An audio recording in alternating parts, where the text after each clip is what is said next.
Sénégal, un mandat d'arrêt international réclamé contre Macky Sall, les raisons au cœur de la tourmente politique au Sénégal, une ombre plane, insaisissable mais néanmoins omniprésente, celle de Macky Sall, ancien président de la République désormais en retrait, mais dont la présence continue d'alimenter les débats enflammés, qui secouent le pays depuis son départ du pouvoir, le 2 avril 2024.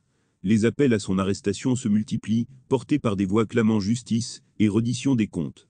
Parmi les figures de proue de ce mouvement, Boubacar Seye, président de l'ONG Horizon sans frontières, s'élève avec une fermeté inébranlable, réclamant haut et fort l'émission d'un mandat d'arrêt international à l'encontre de l'ancien chef d'État sénégalais. Dans un geste audacieux, il dénonce les crimes économiques et politiques qui pèsent sur les épaules de Macky Sall, appelant à ce que justice soit rendue au peuple sénégalais. C'est un appel à la lumière, à la vérité, dans un pays où l'ombre de la corruption et de l'impunité plane depuis trop longtemps. Boubacar Seye ne mâche pas ses mots, dénonçant avec véhémence les agissements présumés de l'ancien président, allant jusqu'à réclamer son extradition, afin qu'il réponde de ses actes devant la justice sénégalaise. Les accusations fusent, implacables, dépeignant un tableau sombre de la gouvernance de Macky Sall. Des allégations de corruption, d'enrichissement illicite, de détournement de fonds, jetant un nuage noir sur son mandat présidentiel, jetant une ombre indélébile sur son héritage politique. Les révélations fracassantes de l'ex-conseiller à la présidence, Ouarso, ne font qu'ajouter du poids à ces accusations, jetant une lumière crue sur les possibles abus de pouvoir et malversations qui auraient eu lieu sous sa gouvernance. Dans ce climat de suspicion et de méfiance, les nouvelles autorités sénégalaises se retrouvent face à un dilemme. Comment faire la lumière sur ces allégations ?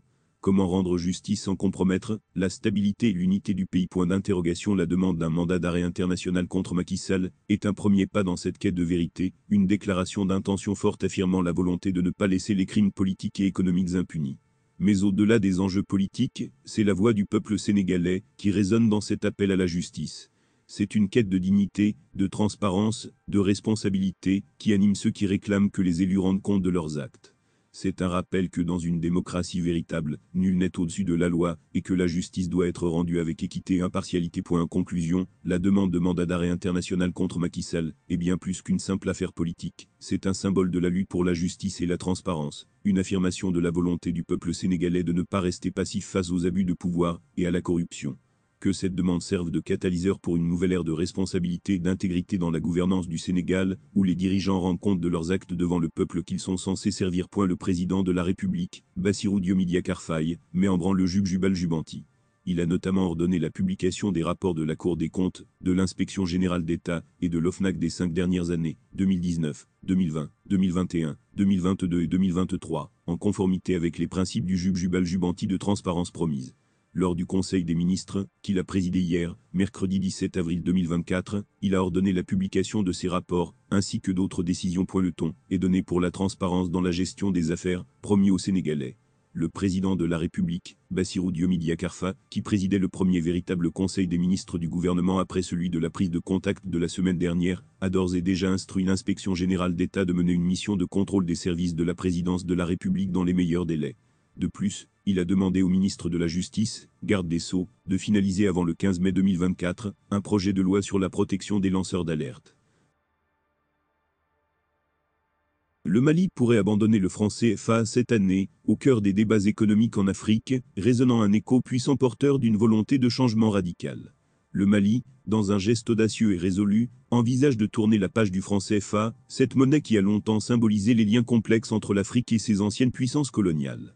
Une décision qui, si elle se concrétise, marquera un tournant historique dans l'histoire monétaire du pays et de la région dans son ensemble. C'est le contrôleur général des services publics du Mali, Badra Alou Koulibaly, qui, dans une déclaration à Sputnik, a soulevé le voile sur cette intention audacieuse. Selon lui, le Mali aspire à se libérer des chaînes du franc CFA, à prendre son destin en main sur le plan économique et monétaire, une déclaration qui résonne comme un cri de liberté, une proclamation de souveraineté dans un monde où les anciens schémas coloniaux peinent à se dissiper. Pourtant, cette décision, loin d'être unilatérale, est le fruit de discussions et de réflexions approfondies au sein du gouvernement malien. Elle témoigne d'une volonté politique forte et d'une détermination sans faille à rompre avec un passé économique marqué par la dépendance et la subordination. Car, au-delà des aspects purement monétaires, c'est une question d'identité et de dignité nationale qui se joue ici, une affirmation de la capacité de l'Afrique à prendre en main son propre destin. Le cas du Mali n'est pas isolé à travers le continent africain. De nombreux pays expriment leur volonté de se défaire des vestiges du passé colonial, de construire des systèmes monétaires plus adaptés à leurs besoins et à leurs aspirations.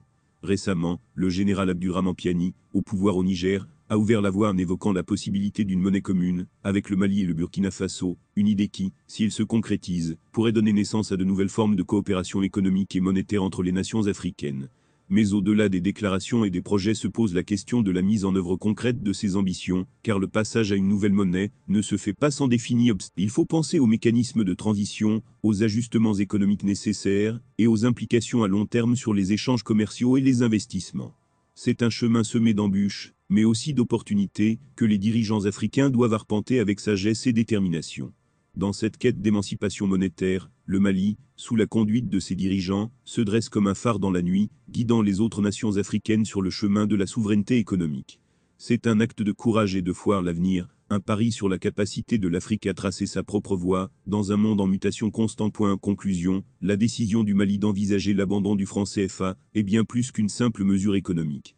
Ce comité, composé de 140 membres représentant divers secteurs de la société malienne, a pour mission de faciliter un dialogue ouvert et inclusif, pour restaurer la paix et consolider l'unité nationale. Le président Ouattara a souligné l'importance de ce dialogue pour le Mali, soulignant la nécessité d'une autocritique profonde, pour comprendre les causes des conflits et aboutir à une paix durable. Le président du comité, l'ancien Premier ministre Ousmane Issoufi Maïga, a promis de capitaliser sur les résolutions passées et de produire des résultats qui reflèteront les aspirations de tous les Maliens. Ce dialogue intermalien est une étape importante dans le processus de paix au Mali. Il est crucial que toutes les parties prenantes s'engagent de manière constructive et sincère pour que ce dialogue soit un succès. Le dialogue intermalien est une opportunité unique pour le Mali de sortir de la crise et de construire un avenir meilleur pour tous. Le Sénégal, sous la direction de Di Mafie, envisage la renégociation des contrats miniers et pétrogaziers. Dans son premier discours après sa prestation de serment, le nouveau président du Sénégal a annoncé début avril un audit complet des secteurs miniers et pétrogaziers. Les résultats de ces travaux commandés par Bassirou Diomaye Faye pourraient déboucher sur une renégociation des accords en vigueur. Le Sénégal renégociera si nécessaire les accords miniers, pétroliers et gaziers conclus avec les sociétés opérant dans le secteur extractif. C'est ce qu'a déclaré le 11 avril le nouveau ministre de l'Énergie et des Mines, Birame Souleye Diop, qui a pris fonction jeudi après une passation de service avec son prédécesseur, Antoine Félix Guillaume. Cette sortie du ministre intervient après l'audit annoncé début avril par le président Bassirou Diomaye Faye au lendemain de sa prestation de serment en tant que chef d'État du Sénégal. Il a promis un audit complet des secteurs miniers, pétroliers et gaziers, honorant ainsi une promesse de campagne consistant à rediscuter les accords conclus avec les compagnies étrangères sur les ressources naturelles du pays. Il faut souligner que ces différentes annonces précèdent la mise en exploitation du gisement pétrolier Sangomar, qui fera du Sénégal un pays producteur de pétrole dès 2024. Le secteur extractif est actuellement marqué par l'exploitation minière, notamment la production d'or, de sables minéraux et de phosphates, qui contribuent à environ 5% du PIB.